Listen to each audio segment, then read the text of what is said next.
And welcome back, everybody. Thanks for sticking with us. Frank Tomaino is our guest. Frank's column continues to appear in the Observer Dispatch all these many years. I read it on Saturdays online, but it appears in the paper on Sundays. On Sundays, yeah. The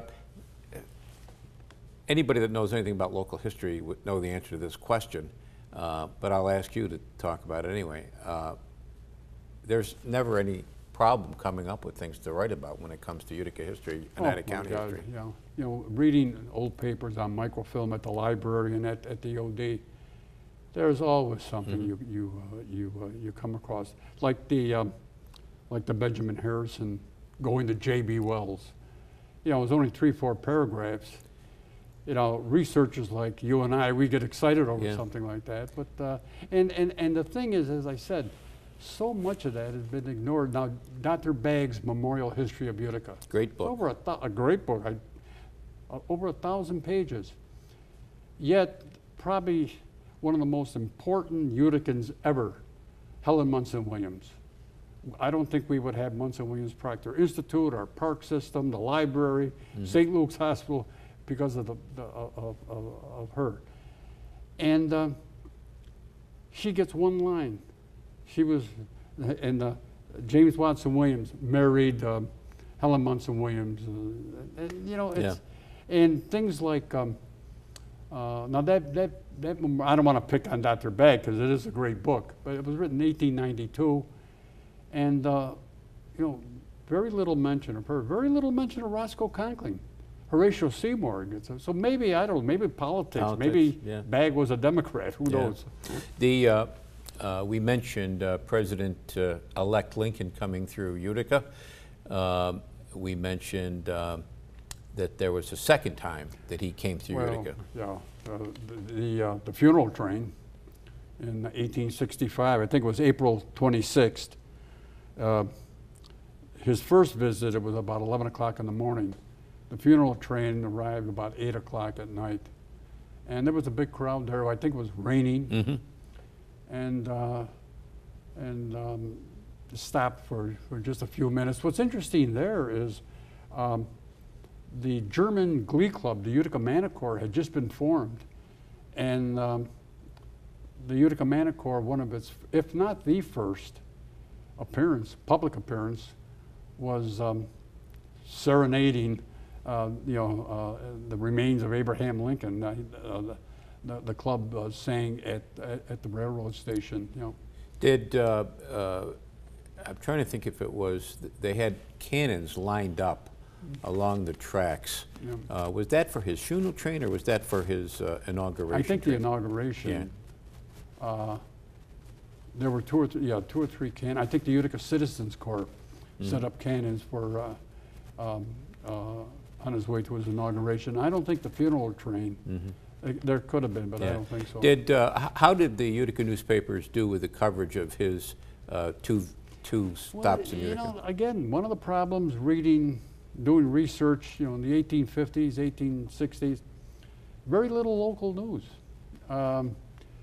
They kind of thought, well, if you were here, you knew it. Exactly. Yeah. You know, I know now right now in my column, I'm 150 in 1868, and Horatio Seymour, you know, a guy who lives on Weisboro Street, is running for president of the United States against Ulysses S. Grant. So you would expect big headlines. Just the opposite. You go on page 3 or 4, they'll have maybe a column of his, and the Utica Observer was the Democrat paper. So you got quite a few stories, but no big headlines. They had a column called Home Matters. And you'd read it, maybe 2 or 3 paragraphs. Horatio Seymour running for president of the United States. The Utica Herald, a Republican paper, just about ignored it. So it's not real big plays. The funeral of Abraham Lincoln, well, even the inauguration, there was a small story, because I remember when I first wrote about this 100 years ago, I expected a big headline, and there was a short story, but not much information. So I went 2 or 3 days beyond, and they always had letters to the editor. And a couple of letters to the editor had a lot of good information in there. The same with his funeral. There were stories, but not the big story, your big headlines you would expect today. You know, somebody told me this a long time ago. It might have been you. When we got talking about why papers of old days didn't cover stuff, and they said, well, because everybody was there, so they already knew the news. Yeah.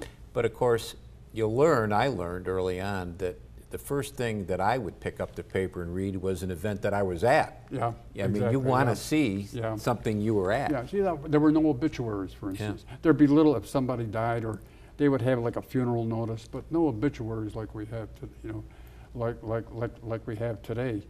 So they were very interested in royalty, European royalty. I mean, you read stories about the Prince of Bulgaria is going out with the Princess of France, or all those kinds of stories. Very, very interested in that. And stories from Washington, too. They covered Congress pretty well. But locally, as I said, I'm in 1868 now, and the Utica Observer, there's one column, Home Matters. They do some of the major speeches that Horatio Seymour gave, one at Cooper's Union in New York City and one in Albany. They do cover that. What about mayors, things like that, Frank? Did they pretty much ignore that? Very little cover. I mean, very. They didn't cover the elections like. Again, Utica's population then was, I don't know, 18, 20,000, which is, you'd think there'd be more interest in, the papers would have more local news. Like right now, I'm writing about the battle between Roscoe Conkling, Horatio Seymour's brother-in-law, and the election between Seymour and Grant. Conkling is going to campaign for Grant. But there was a little, gee, would he campaign for his brother-in-law? Or very little. You might catch a little item on something like that, you know.